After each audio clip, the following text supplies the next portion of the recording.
आज हम लोग इनवर्स ट्रिग्नोमेट्री के जो एमसीक्यू हैं जो बहुत ही इंपॉर्टेंट है और एग्जाम पॉइंट ऑफ व्यू से भी, और इसके जो कॉन्सेप्ट्स हैं वो बहुत चैप्टर्स आपको मैथ्स में ऐसे मिलेंगे, इंटीग्रल, इंटीग्रेशन, कैलकुलस, इन सब चैप्टर में इन टॉपिक का बहुत ही अहम रोल है, खास करके इस चैप्टर का इनवर्स ट्रिग्नोमेट्री। तो इनके बारीकी से हर एक कॉन्सेप्ट को जब मैं एमसीक्यू बनाऊंगा उसी दौरान इस सारे कॉन्सेप्ट को भी मैं रिवाइज करता चलूंगा, साथ ही साथ प्रॉब्लम भी सॉल्व करेंगे। तो चलिए सबसे पहला क्वेश्चन हमारे पास है, फर्स्ट क्वेश्चन हमारे पास है, ये है द प्रिंसिपल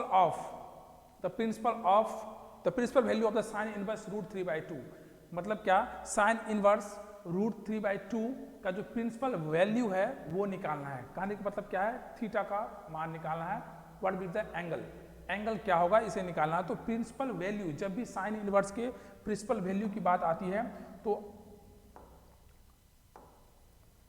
साइन इनवर्स में जब भी प्रिंसिपल वैल्यू का बात आएगा तो आपको ये ध्यान रखना है कि जो साइन इनवर्स होता है, साइन इनवर्स जो फंक्शन होता है साइन इनवर्स में जो इसके प्रिंसिपल वैल्यू होंगे इस इनवर्स, और हमेशा ध्यान रखना है कि इनवर्स ट्रिग्नोमेट्री में जो इनवर्स फंक्शन होते हैं, इनवर्स ट्रिग्नोमेट्रिक रेशियोज, वो एंगल को देता है, वो एक थीटा के वैल्यू को देता है। इसका मतलब जो प्रिंसिपल वैल्यू है वो साइन इनवर्स का वो हमेशा π/2 से -π/2 के बीच में होगा, -π/2 से π/2 के बीच में एंगल होता है। इसी के बीच में आपको इसके प्रिंसिपल वैल्यू को निकालना। तो जैसा कि आप जानते हैं कि 10th क्लास में यदि आपने ट्रिग्नोमेट्री फंक्शन पढ़ा है या 11th क्लास में भी पढ़ रखा होगा, तो साइन √3/2, साइन थीटा √3/2 किस एंगल पे देता है, तो ये जो एंगल होता है वो 60 डिग्री का एंगल होता है, जिसे π/3 कहते हैं। तो बहुत सिंपल सा यहाँ पे इसका जो आंसर होगा, तो आप कह सकते हैं कि ये साइन इनवर्स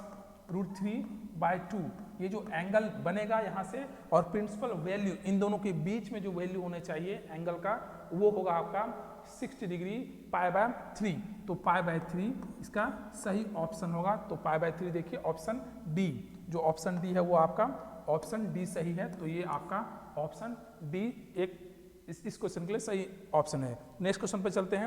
हमारा जो नेक्स्ट क्वेश्चन है, the principal value of the cos inverse, इसके पहले साइन इनवर्स था, अब कॉस इनवर्स है। कॉस इनवर्स √3/2, तो कॉस थीटा के वैल्यू √3/2 कब होता है, जब एंगल 30 डिग्री का होता है। इसका मतलब क्या, जो कॉस इनवर्स √3/2 का जो वैल्यू होगा वो होगा π/6। तो देखिए ऑप्शन क्या है आपके पास, π/6। यहाँ पे प्रिंसिपल वैल्यू कहा गया है, प्रिंसिपल वैल्यू में देखिए π/6 पहला ऑप्शन है। मतलब क्या, प्रिंसिपल वैल्यू जो कॉस थीटा का होता है वो 0 से π के बीच में होता है। इसका मतलब यदि प्रिंसिपल वैल्यू की बात हो रही है तो कॉस इनवर्स का जो प्रिंसिपल वैल्यू है वो 0 से π के बीच में होना चाहिए, और 0 से π के बीच में आप देख सकते हैं कि हमारा एक ही ऑप्शन है, वो है ऑप्शन ए।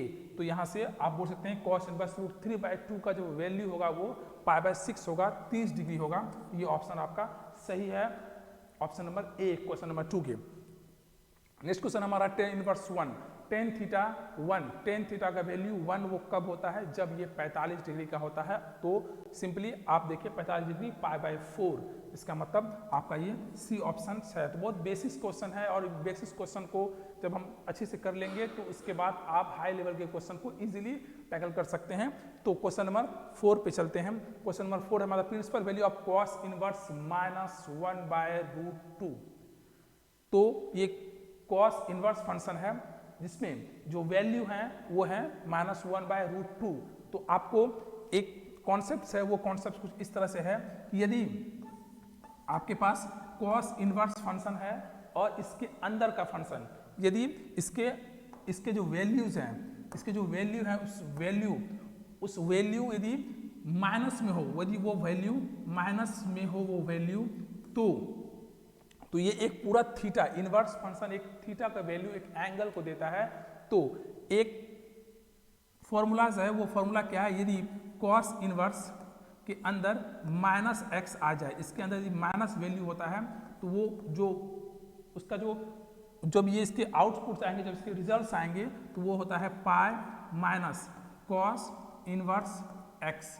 ये होता है। तो इसका मतलब क्या हुआ कि कॉस इनवर्स यदि माइनस वैल्यू के साथ है तो पाई के साथ सब्सट्रैक्ट होगा कॉस इनवर्स। उसी तरह से कॉस इनवर्स माइनस 1/√2, तो आप इसे कह सकते हैं, आप इसे लिख सकते हैं कॉस इनवर्स ये माइनस वैल्यू है तो आप लिखेंगे इसे पाई माइनस कॉस इनवर्स 1/√2। इसका मतलब अब ये माइनस वैल्यू जो है वो माइनस वैल्यू कहाँ हो गया, वो पाई के साथ बाहर आ गया। ये फॉर्मूलाज ही हैं तो कॉस इनवर्स के।